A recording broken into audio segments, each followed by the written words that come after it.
Praises to Yahweh, Hashem Yahweh Shah. That's the Hebrew name we call God or Christ in the English tongue. Today we're going to go with the importance of head covering. And this being part of the Hebrew culture, uh, and it's very important that our women know that the importance of head covering. So I just wanted to tap into this so we can get a better understanding of the importance of head covering.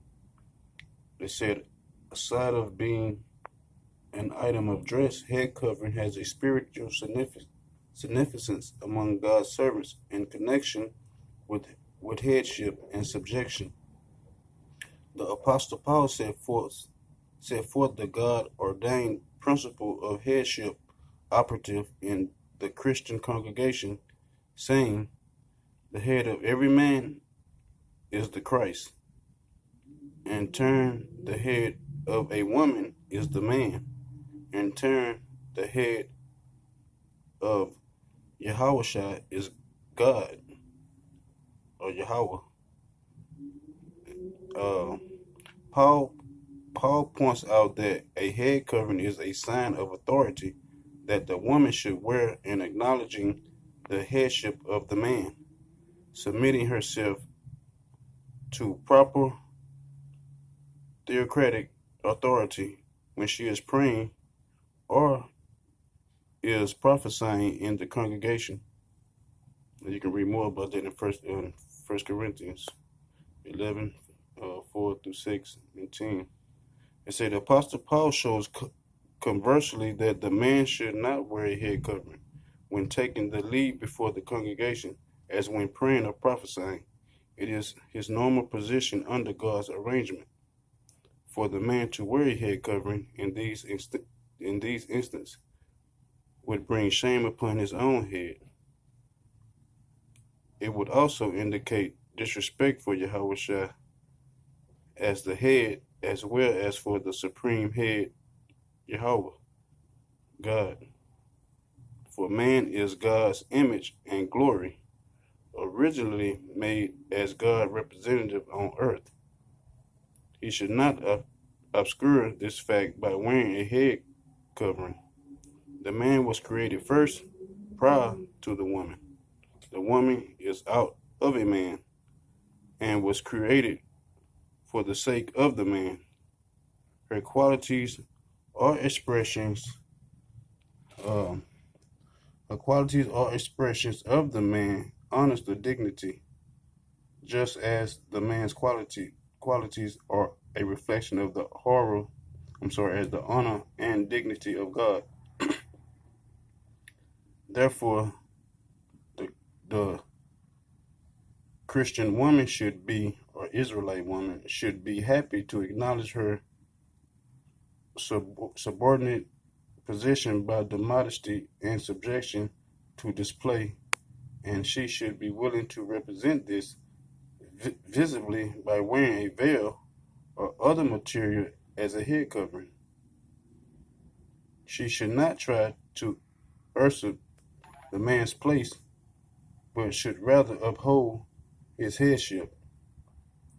You can read about that in First Corinthians 11, chapter 11, 4, 7 through 10. Paul calls attention to the naturally long hair of the woman in the congregation, to which he wrote as a continuous God-given reminder that the woman is by nature subject to the man. She should therefore acknowledge this when performing what is customarily the man's duties in the Christian congregation or Israelite congregation. And she should wear some form of head covering besides her besides her hair, which she normally always has. She would thereby show that recognizes the God-ordained headship principle that she makes a distinction between her normal daily activities and the performing of special duties in the congregation. When, for example, there is no qualified male member present, or when she is teaching others individually in a formal section for Bible study in the presence of her husband or a male member of the congregation. So if the woman is, like I say, praying or prophesying, the head is supposed to be always covered, and that's how the Most High ordained it. As a powerful reason for the congregation of God to follow the procedure, the apostle points to the angels of God, who are sent forth to minister for those who are going to inherit salvation. These mighty spirits persons are interested and concerned with Israelites keeping their places within God's arrangement, so that theocratic order and pure worship maintained before God.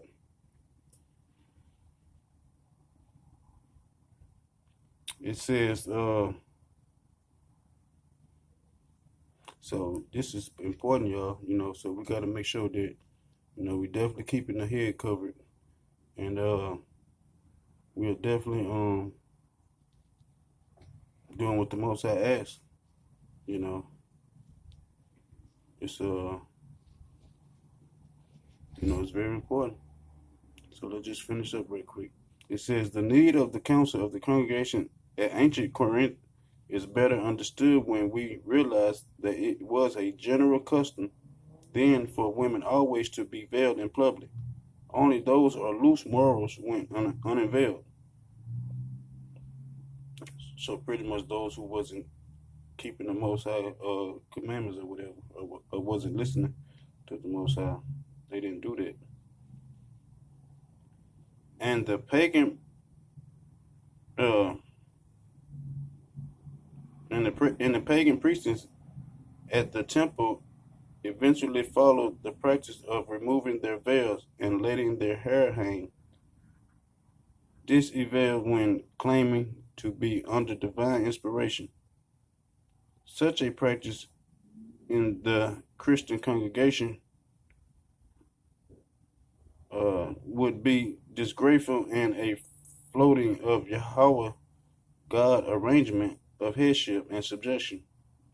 Paul concluded his argument by saying that if anyone dispute for any custom other than what Paul set forth, the congregation would nevertheless follow the apostle counsel regarding the wearing of a head covering. See that? So, it's very important that our ladies cover their head when they're praying and prophesying.